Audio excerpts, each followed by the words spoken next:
Hi, everyone. You are listening to Radio Cherry Bombe, and I'm your host, Kerry Diamond, coming to you from Newsstand Studios at Rockefeller Center in the heart of New York City. I'm the founder and editor of Cherry Bombe magazine. My guest today is Nadia Caterina Munno, who many of you know as the Pasta Queen. Nadia started making her own videos during the pandemic, filled with her signature flourishes, family, fashion, and of course, great food. And she quickly built a huge audience. She published a fab cookbook in 2022 and is working on her second book, which will be out in November. And she just launched a line of pasta sauces that I want to try, and so will you after you hear Nadia describe them. Nadia also shares how her entrepreneurial roots were planted years ago back in Rome, thanks to her enterprising grandmother. I loved talking to Nadia and can't wait for you to learn more about the Pasta Queen. She is the real deal. Stay tuned. This year's Cherry Bombe Jubilee Conference is right around the corner. It's happening Saturday, April 20th in Manhattan. Cherry Bombe's mission truly comes to life each year at Jubilee, when hundreds of women and culinary creatives from around the world get together to learn, connect, and of course, eat and drink. It is a very special day. This year's Jubilee is sold out, but you can join the waiting list on cherrybombe.com. Big thank you to this year's Jubilee sponsors: Kerrygold, San Pellegrino, Wegmans, Johnny Walker, Veuve Clicquot, and Hexclad. If you're joining us at Jubilee, be sure to come say hello. I will be walking around Center 415 all day. Thank you to Walmart for supporting this episode of Radio Cherry Bombe. Walmart is committed to empowering women all year long and supports female entrepreneurs by carrying an incredible range of female-founded and fueled brands.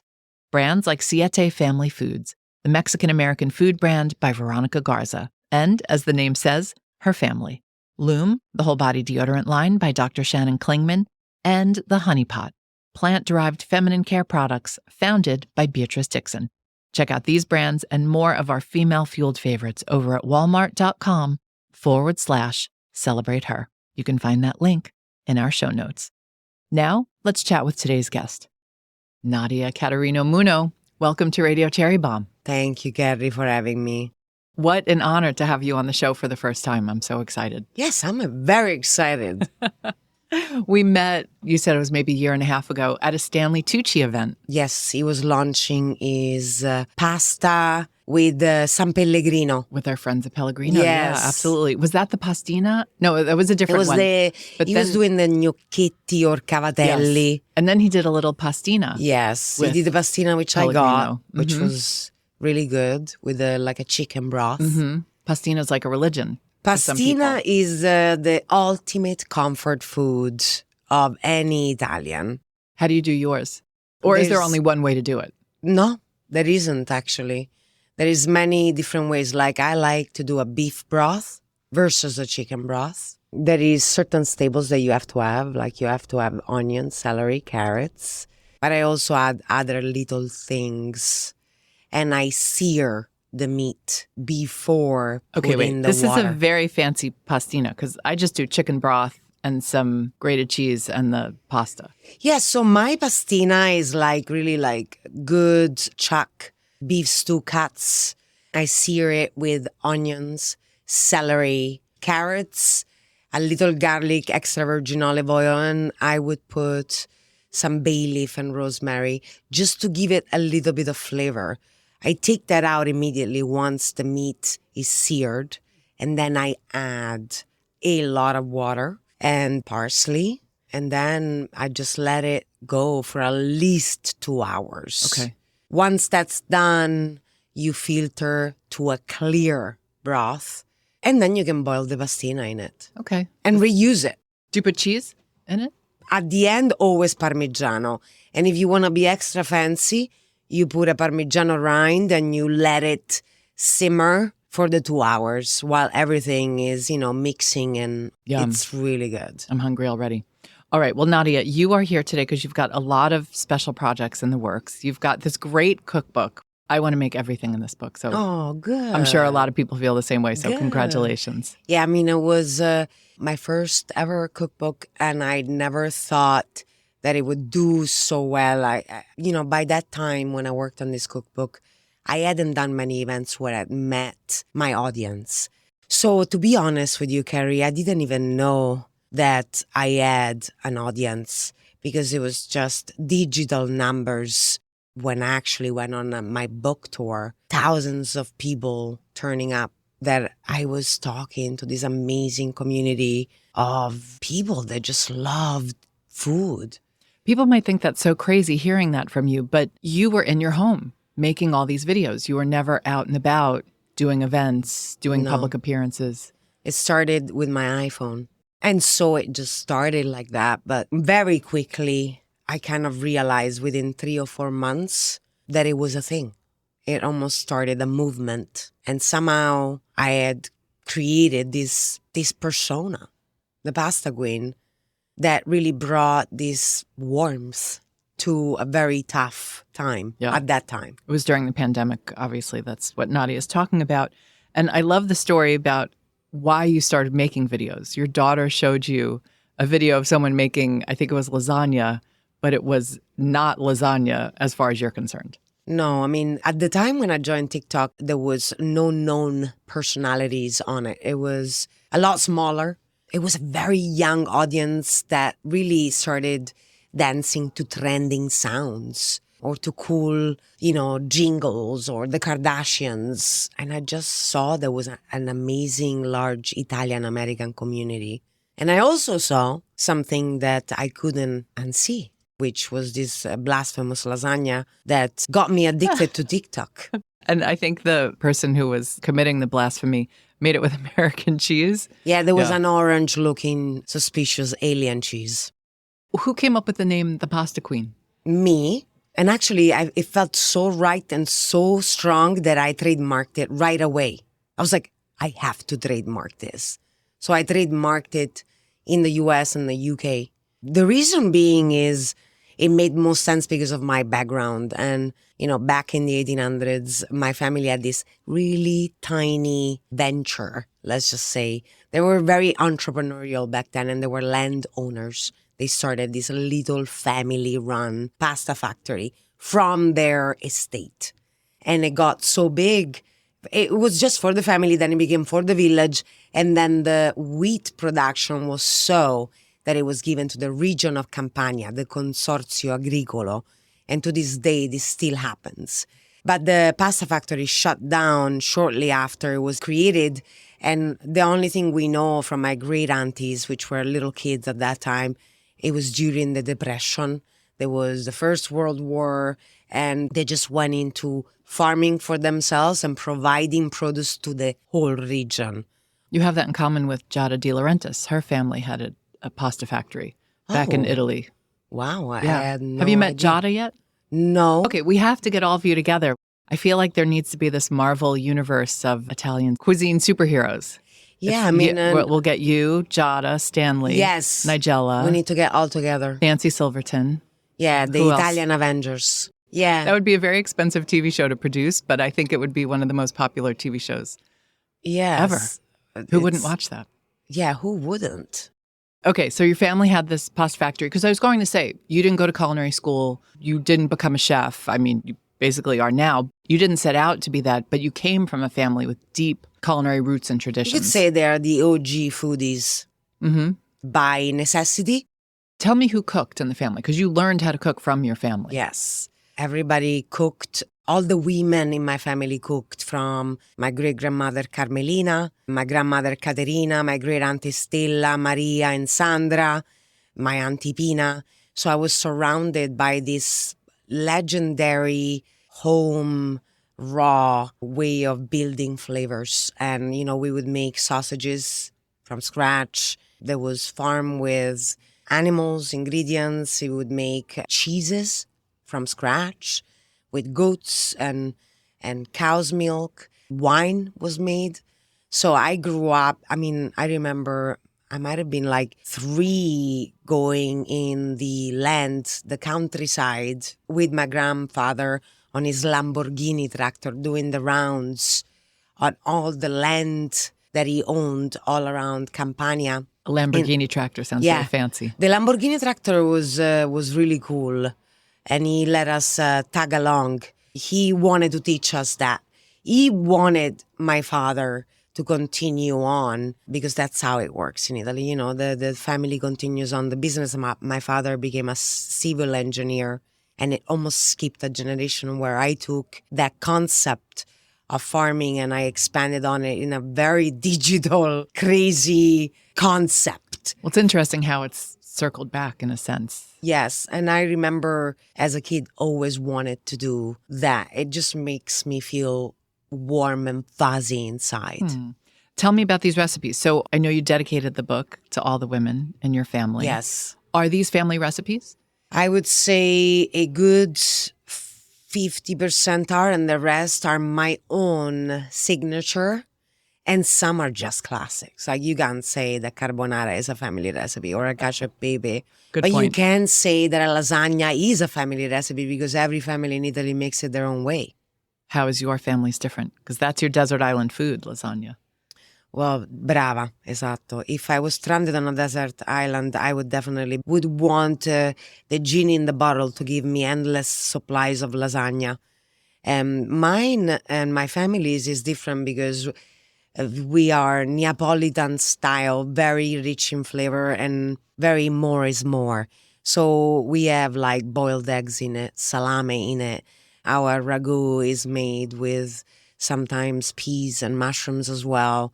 And we layer in amazing wines that are very rich and come from very rich soil. And so I think it's a really intense, extra lasagna that would nourish you on a stranded, deserted island. What is the best starter recipe? I would say master the art of making a very simple spaghetti al pomodoro e basilico. Because that's just, if you go to Italy, we don't even call it pomodoro e basilico. We call it pasta al sugo. And it means pasta with sauce. So when you ask your mama or your grandma, pasta al sugo, it's with tomato and basil. That is the iconic Italian sauce that exemplifies any other sauces. So we'll all start there. That's perfect. I think so. And also like my secret in the pasta al sugo is to really par cook the spaghetti just for 2 or 3 minutes in hot boiling water and then complete for the last 4 minutes in the sauce. Because then the spaghetti absorbs the tomato juices and they're basically the essence of sunshine. Do you Absolutely. put pasta water in? A little bit, because obviously you don't want the sauce to be too reduced. So you add the tears of the gods, but really what's happening right there is that the pasta is forced to complete its hydration with the water and the juices of the tomatoes. So it absorbs everything that you've put in that sauce, the basil, the olive oil, the garlic, all that flavor that is created, the pasta has to absorb it. And so it releases starches and it absorbs the juice and it creates the most creamy finish dish. Cheese, no cheese? Always cheese. You have 2 main staples, and that's either Parmigiano Reggiano, which is everybody's favorite. I mean, every Italian doesn't have a wedge. Like, it's impossible. Or if you go more south, from where I'm from, you'd have Pecorino Romano as well. So you can play with both. You also talk about fresh pasta versus dried pasta. I think a lot of us who aren't Italian, didn't grow up in that heritage, always think fresh pasta is better, but that's not necessarily the case. No, it's just a different style and different, structure and flavor. Because fresh pasta can be also eggless, but it's mostly an egg pasta. And it's made with a different wheat than dry pasta. It's a soft wheat. It's a different flavor. So being and coming from a long line of pasta makers in the dry, hard wheat crops, I, by default, always love and prefer dry, hard wheat semolina pasta. I just don't know. It has that crunch. Do you make fresh pasta very often? Only in the weekends. Okay. And it's, more of a celebratory, longer process. You wouldn't be able to go like, I'm throwing a quick lunch or a quick dinner midweek, and I'm now going to start a fresh pasta from scratch process, How about my favorite, gnocchi? I love gnocchi, and there's many different ways you can make it. You can make it with potato. You can make it potato-less with ricotta instead, which is a very delicate finish. Or you can make it like they do it in the South or in Sardinia, which is just semolina and water. It has the shape of the gnocchi, a lot smaller, but it's very hard to the crunch. It's almost like a cavatelli. There's like they have a gnocchi shape, but they're like actually can be cooked al dente because they're made with hard wheat. Which is your favorite? Potato gnocchi. That's just a staple. And I have secrets on how to make it extra fluffy. That is a very simple thing that you need to do is to use very old potatoes. Because it is all about the hydration of the potatoes. If the potato is too hydrated, too fresh, you'll need a lot more flour to compensate and get to the right dough stickiness. So if you find that potato in the fridge that you forgot about that's growing like little roots out of the eyes, perfect. Yes. Okay, now the I know. older the better, because then you don't need to add too much flour to compensate for the water. And it's mostly potato at that point. So it's when you eat it, it's like, plant the potatoes too, and true. grow your own potatoes. I do live in a Brooklyn apartment. Oh. Do you grow your own herbs? Absolutely, outside? yes. Because you've got a nice I got a little farm right now, a mini farm. I have ducks, chickens, and I have all my herbs and basic necessities. That's the dream. We'll be right back. Today's show is also supported by Johnnie Walker. Johnnie Walker is the world's #1 Scotch whiskey brand and has been responsible for lots of happy hours and convivial moments for more than 200 years. That tradition continues today in Edinburgh, where Dr. Emma Walker, Johnnie Walker's first female master blender, leads a passionate team of whiskey makers. I've had the pleasure of interviewing Emma, and she is so dedicated to her craft. I know some of you love having a well-stocked liquor cabinet or bar cart at home, so 2 options to consider.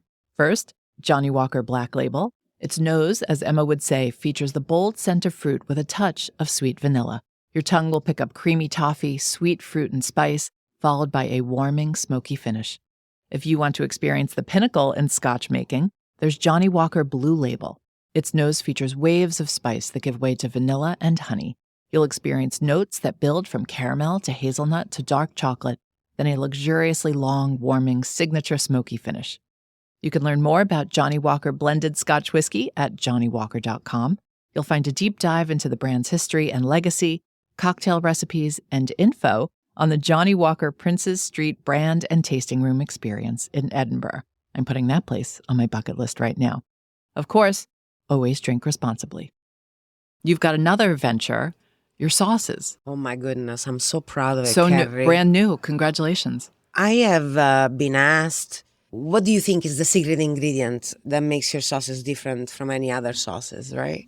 And I think the secret ingredient is that I actually made them, as opposed to an industrial product, or maybe someone gives a guidance to a factory and then they try to replicate.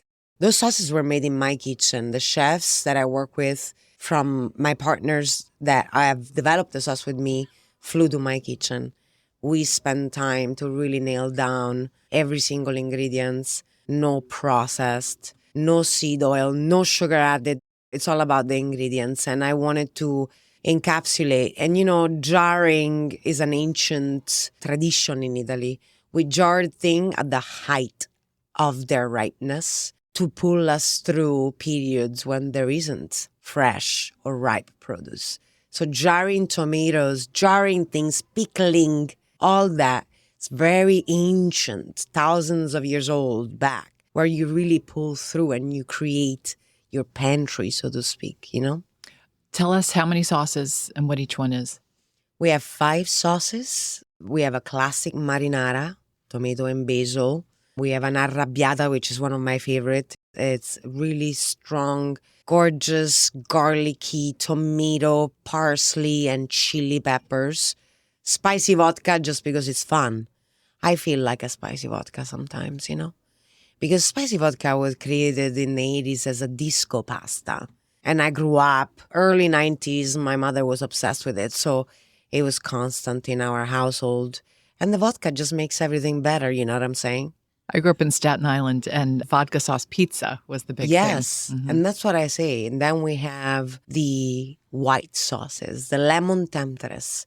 Now, this is a one of its kind because obviously this is a recipe from my family's stable, having grown in the region of Campania, Amalfi Coast, Sorrento. It's just around the corner from my family's home. We have lemons, and I am obsessed. I was just going to say, I'm with the obsessed with lemons. lemon and pasta. Yes. I've seen a few that use ambiguous cheeses that cannot be traced back to what they are. But I'm proud to say that we developed the lemon temptress just like my family would have, with Parmigiano Reggiano, fresh cream, as if you're getting it as a byproduct of gorgeous milk, and lemons. And it's really, really different than anything I've seen on the market because of the quality of the ingredients. And one more sauce? Did we cover The them all? four cheese, of course. You know, I'm from Rome, born and raised.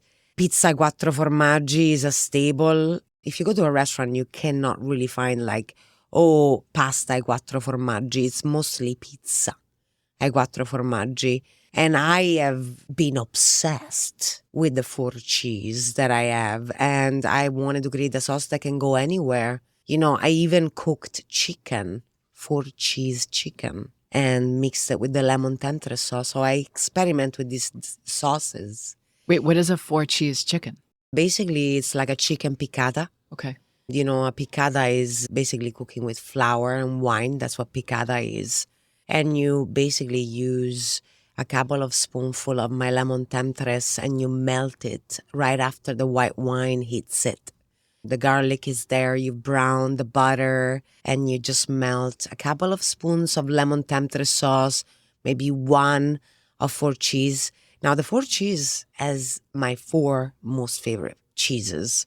It has Gorgonzola, Fontina, Parmigiano Reggiano, and Gruyere.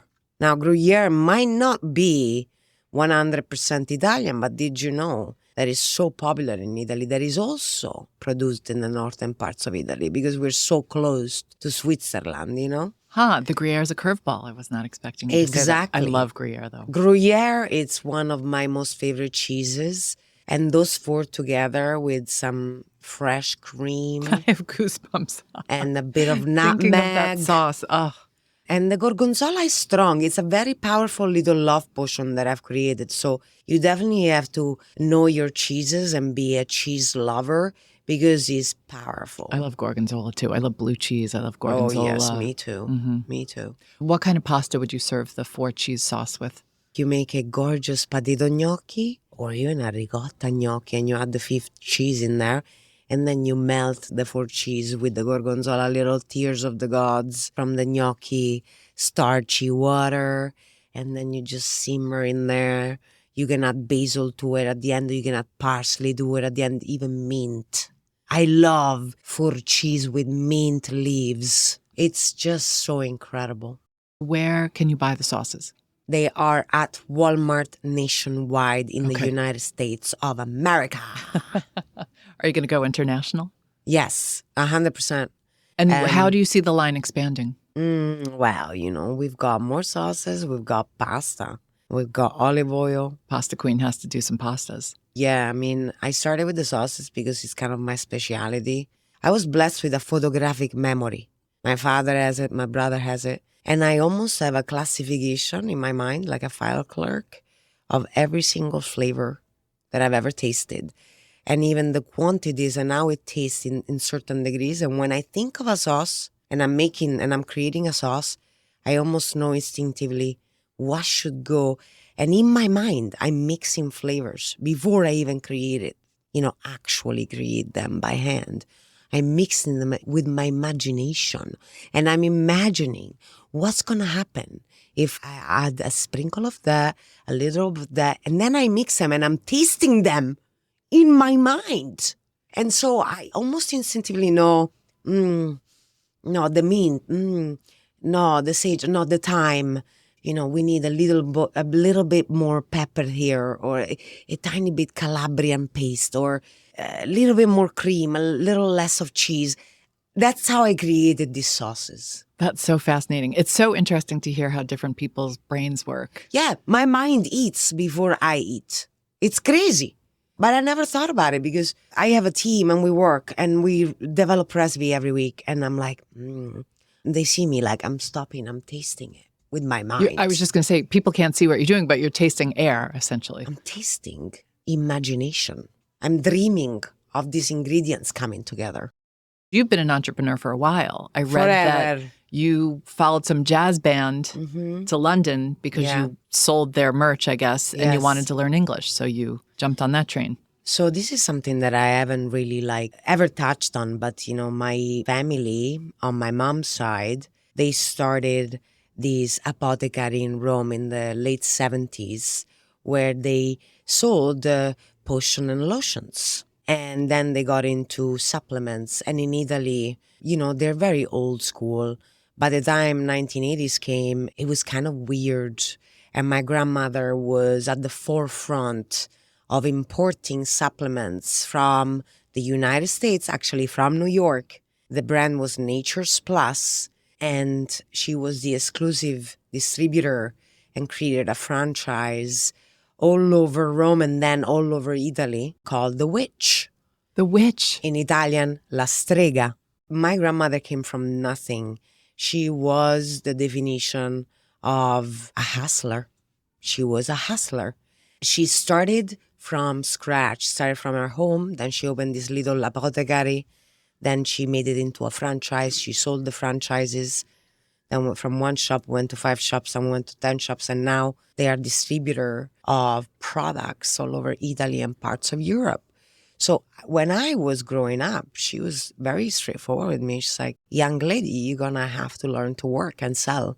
So I was in the shop selling from age 13, and I had to learn to deal with customers. And I studied, and just as a side hobby, because I needed to understand what the herbs did. So I had this book.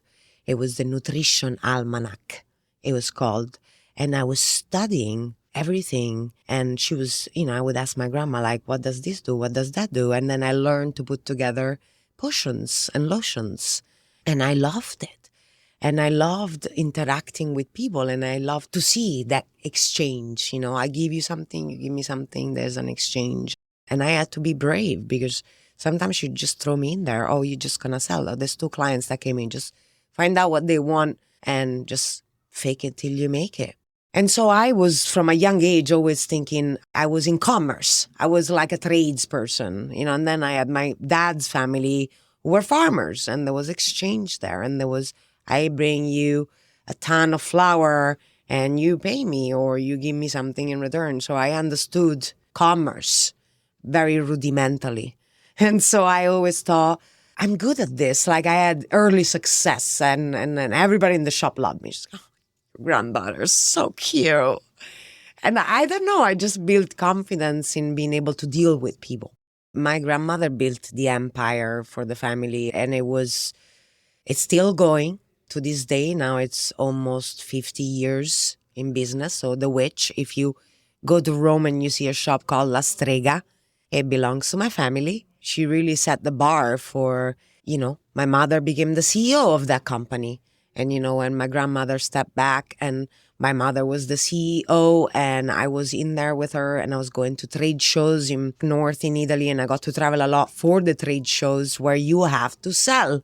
And when people say, if you can't see it, you can't be it, you got to see it.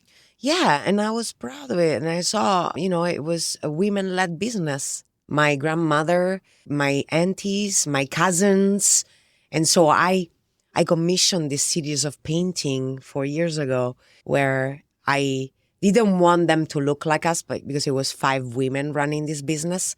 But I commissioned the witches. I saw that you painting saw that? In the Wall Street Journal story about you. And I'm like, why does she have a painting of these women with witches' hats on? These are my family. So I said to the painter, to this artist, I said, I don't want them to look like us, but I want them to have details and characteristics. So you'll see the cigarettes, you'll see the hats, you'll see the blonde, the brunette, but we're all different. And then there is like a magician in there. I wanted to encapsulate the power that the women on both sides of my family, my dad's side and my mom's side, very strong, very ahead of their times, and very, they were like leading women. I'm understanding so much more about you Right? through this story. Absolutely. I've never told that. I've never had the chance to tell that. But yes, if you do see randomly a painting of a witch in my walkway entrance, that's the story behind it. You also told me something I didn't know, that women in Italy don't take their husbands' last names. No. So Munno is your... Munno is my name, and name. it will only be my name. I don't see a reason to change it. I am me. I am an individual, and I don't know the background, but in Italy, you just cannot. You are you. You stay you in all your legal documents. So when I came to the US in 2015, it was me. It was just me. Being an entrepreneur runs in your blood. You and your husband start a company called Massive Alliance. Yes. What's the company? Well, I haven't worked there for 5 years since Pasta Queen took off, and I'm so glad, because originally the idea was to do public relations and marketing services for corporations and C-level execs, and basically the Massive Alliance specializes in Fortune 500, Fortune 1000, Fortune 5000 C-level executives, branding and thought leaderships in their space. So we primarily work with corporations. And although I love it and I appreciate all walks of life, we happen to work with a lot of banks and financial institutions. It wasn't my field. So I was kind of always, looking to go back to my family's beginning. I feel that I incorporate the farming and the lotion and potion and magic into my dishes. I almost blend where I come from myself as an individual, which is obviously incredible produce, the land of the gorgeous food and the dolce vita, to my grandmother's health healers side. And I kind of create these magic potions. I feel like a lot of the women and the listeners out there who have their own companies or who are C-suite executives could learn a lot from what you learned from owning that company and working as part of it. I would imagine that you look at people's social media now and think that could be so much better. Or you look at their LinkedIn and think, oh my gosh, they should really do blank. You're totally right. Find your voice and individuality in whatever business you have. So this is the biggest thing I see, is that people are generic. I don't like that. Who likes that? It's like, what is it about you that's different than anybody else? And really, it's great because it really is you. And it's what you love. Even when you are a CFO, even when you're a CMO, whatever you are, a COO, in whatever industry, there's something about you that is uniquely you. Find your voice and don't ever promote your company. Just be you and just be amazing and give value with what your passion is. That's tough advice. Don't promote your company. Don't promote your company ever. Nobody wants to hear how great is your company. Give me something that is uniquely you, because then I'm going to be like, oh, I want to follow this lady. She's relatable. She's not just trying to sell. She's passionate. It's not about the money. Money is low motivation. It's about a message. It's about what are you doing for people. It's value. That is really the biggest thing. Bring value, dude. And each one of us has things that they can teach to others. I'm talking about my experience, what touched my life. How can I bring value to you? And you don't have to promote your company. Stop mass promoting these things. It's about passion. It's about being relatable. It's about you. Okay. You matter. Did the knowledge you learned from Massive Alliance help you with the building of the Pasta Queen? Yes, I learned when I was at Massive Alliance, my job was mostly in finances. So I actually learned to do P&Ls, and I learned to do financial forecasting and planning and investments. That's why I think I was able to embed in my Pasta Queen future. Some of the biggest, most successful people I know are either accountants or bankers. And whatever they do, they embed that knowledge. Because, if you know how to manage your money, you can make your money work for you. And you should never be worried about money. It doesn't matter how much you have. But if you manage them correctly and smartly, they can work for you. So I learned that. That's tough. You have to learn that early. You can't learn that Yeah. later in life. So if you're younger and you're listening, Yes, pay more like attention to I finance. would say yes, like take up courses, specialized courses that teach you really how to manage money and make money work for you. They should teach that in school. Yes. Or like in grammar school and high school. Yes. They don't. Yeah. Okay, about geometry, I got it. Or But trigonometry. like, what do I do when I get my first paycheck?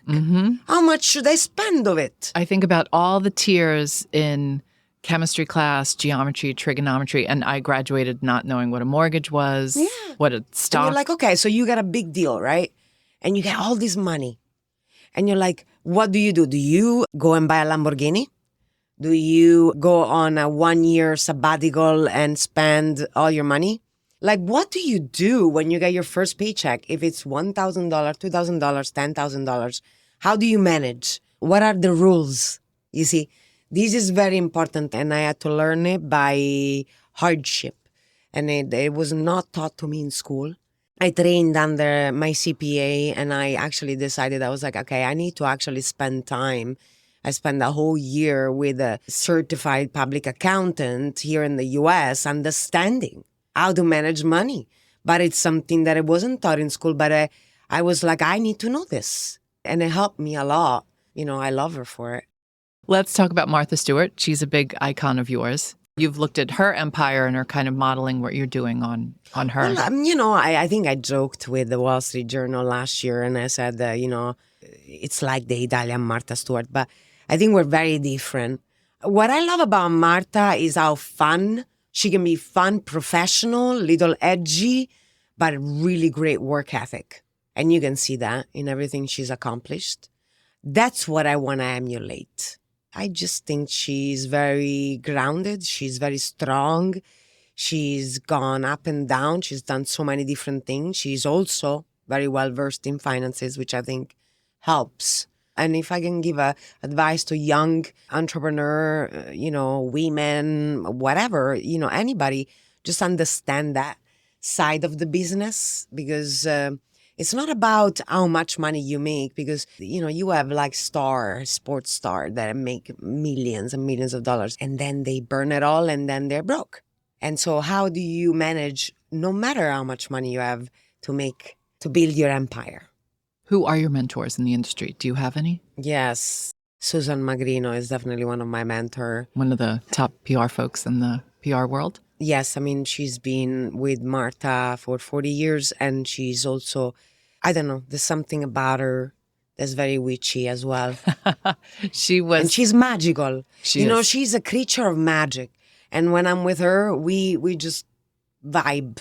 We vibrate. She's definitely one of them. And I have someone at Hello Sunshine who I really love, Maureen Polo. I love Maureen. Maureen, I've known now for 2 years, and she's really helped me set very basic ground rule on how to build Pasta Win. She's powerful, entrepreneurial brand builder. That's all I can say. And she's been really, we are close, and I love her. She's a hustler. She's powerful, she's kind, she's considerate. She really has been nothing but pure kindness to me. All right, speed round. What beverage do you start the morning with? Espresso shot, always. At least a couple. A treasured cookbook or book on food? Marcella Azan's Essential of Cooking. I love Marcella. Yeah, tell What us a why. visionary. Because a lot of folks don't know about her today, which is sad. Marcella Azan is like that. I think she's the most iconic Italian ambassador that has been able to actually export our traditions in Italian cooking to the world, really, because I believe her book was still a bestseller, like 60 years later. So I'm thinking, okay, she's special, she's magical. Her books are so enticing. When I read them, they make me happy. Her recipes are spot on. She's authentic, classic, iconic, just like you. What's your favorite food film? La Grande Cena, The Big Night. I don't know what is it about that dinner. I think it's such a cool segment. I love that movie. And there's so much energy and anxiety, and then the Italian passion. And you think the guy is maybe going to kill him, but really he's just so passionate because the food is so good. And Stanley's amazing in it. What are you streaming right now? Ooh, what am I streaming? I'm actually like an obsessed streamer.